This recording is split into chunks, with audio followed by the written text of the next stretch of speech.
Form of echo. Describe the various activities that sounds with reflected back here. Compare how will sound travels through different materials. So before that, I want you to read this poem about sound. Share na lang mo ha. Sabay na tayo magbasa.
Another one. Mom! Dapat daw mo.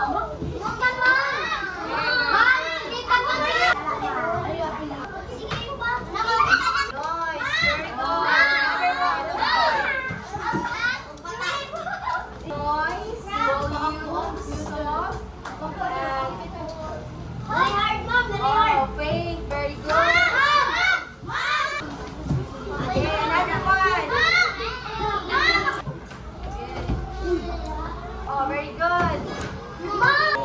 So based on your activity, what did you observe naman? Sounds now. What is volume? Noise. Kung sa mga sila, mga sound. Very good. Oh. Sound is a type of energy made by vibration. When any object vibrates,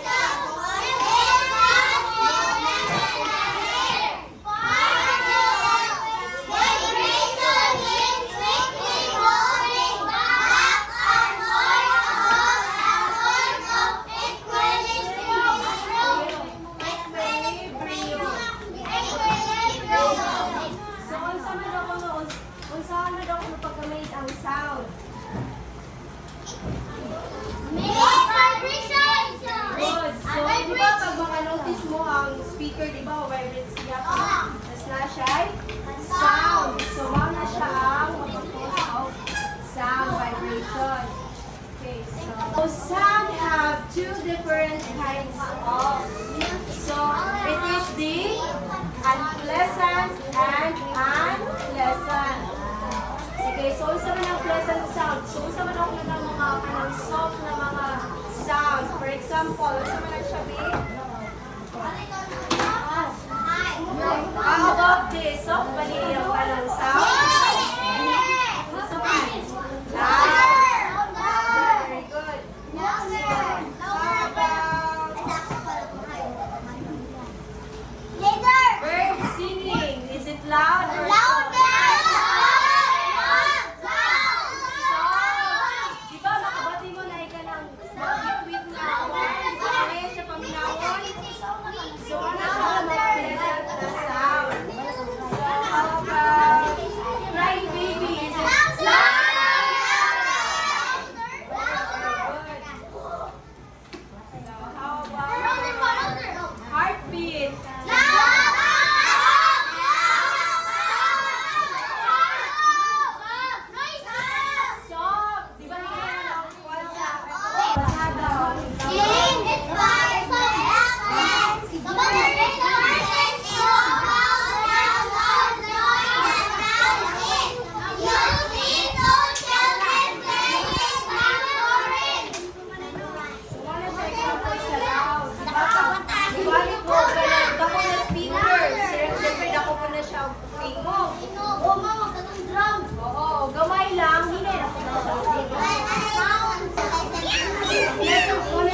bahay mo. Kung tanan mag-answer.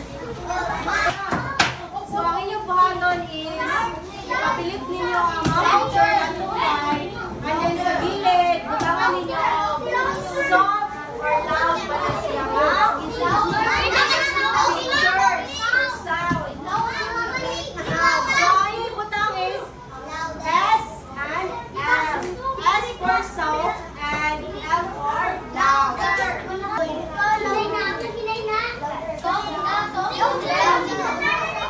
Louder kayo ng bell, louder.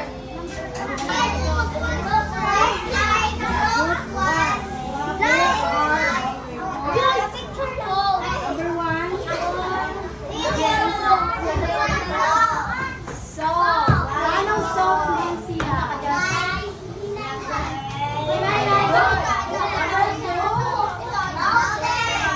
Anong loud man?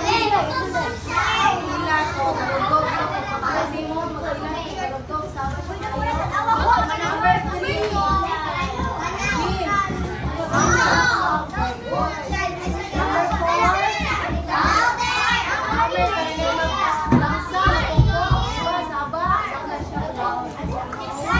Number five.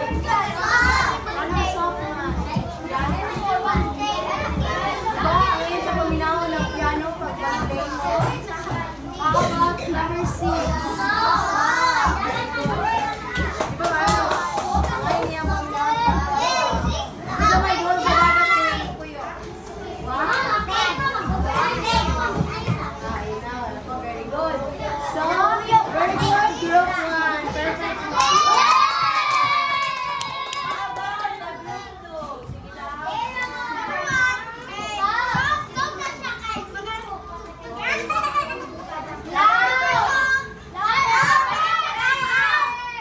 Anong loud ba siya? Very good. Sit down. Sit down. Sit down.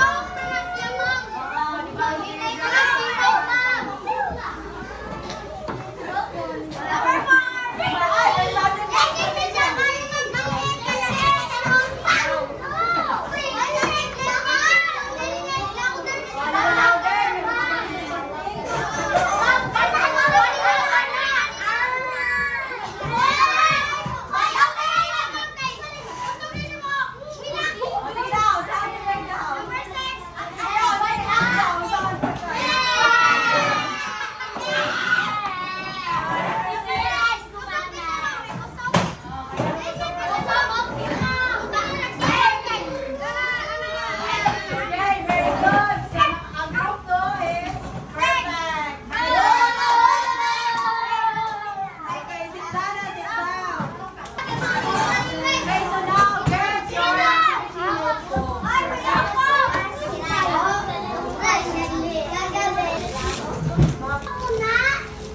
Oo, sa inyong activity notebook. Tapos, answer ninyo. Ano, sabay na ito basahon. There's a direction. 1, 2, 3, go!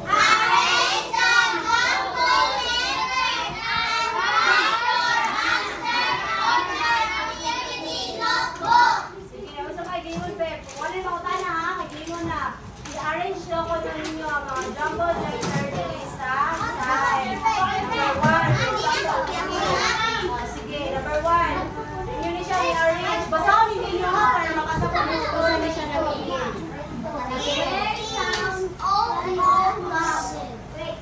In your notebook, answer. Read. Number 1. 1 to 5 na. Oo. Basahin ninyo para makasapag mo kung saan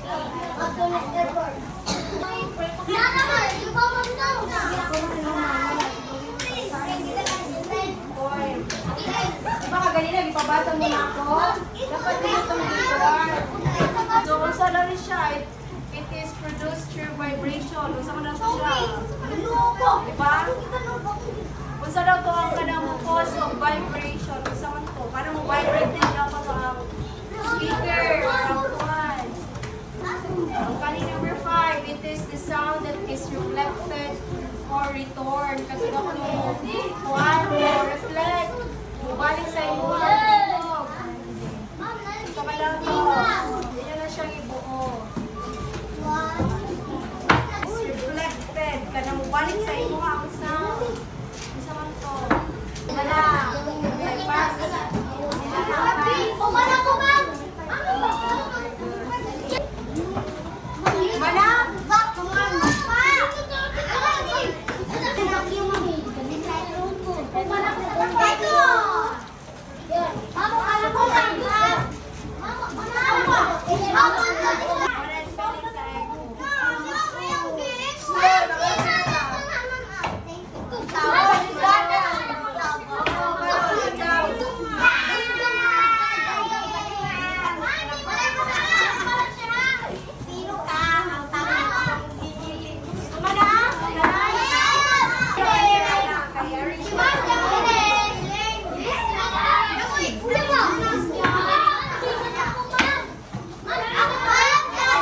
Okay, very good.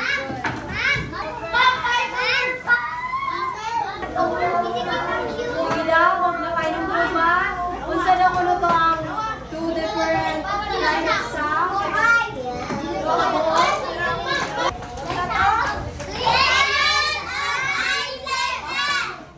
So, unsa man ang plus and pay?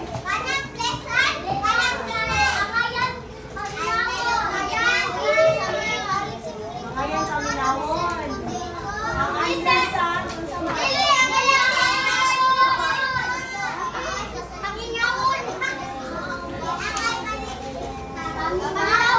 Minawon. Wala siya. Ano, isa man ba ang nilay? Ako, nilay siya. Ayan. Isa man to ang piling kuhan, sound niya. Dili siya mga travel. Sound. Very good. Alright, lagi mo. Ha? Today? Sabi na sa today. Sige, pagpala ka, mag-answer na sa inyo ang papel.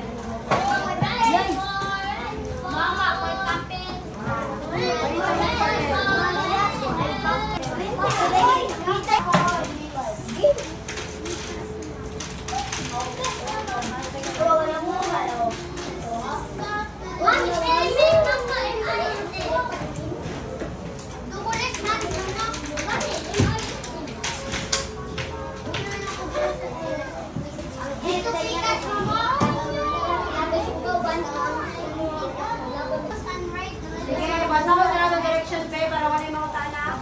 1, 2, 3, go!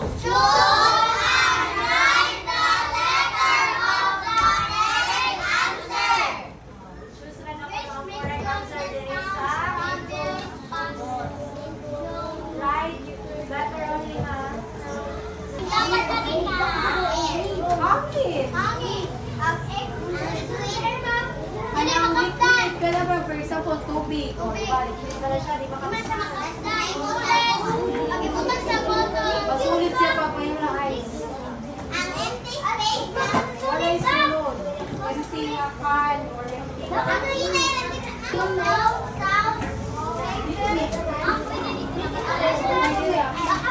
ABCD naman ang answer.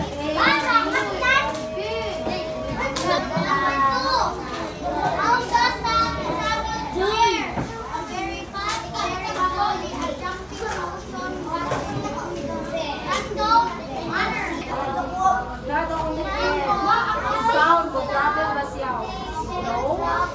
Fast? Or jumping? Makakuan siya or tawong? Ang sound ba? Strong ba siya mo? One ba siya? Strong ba siya?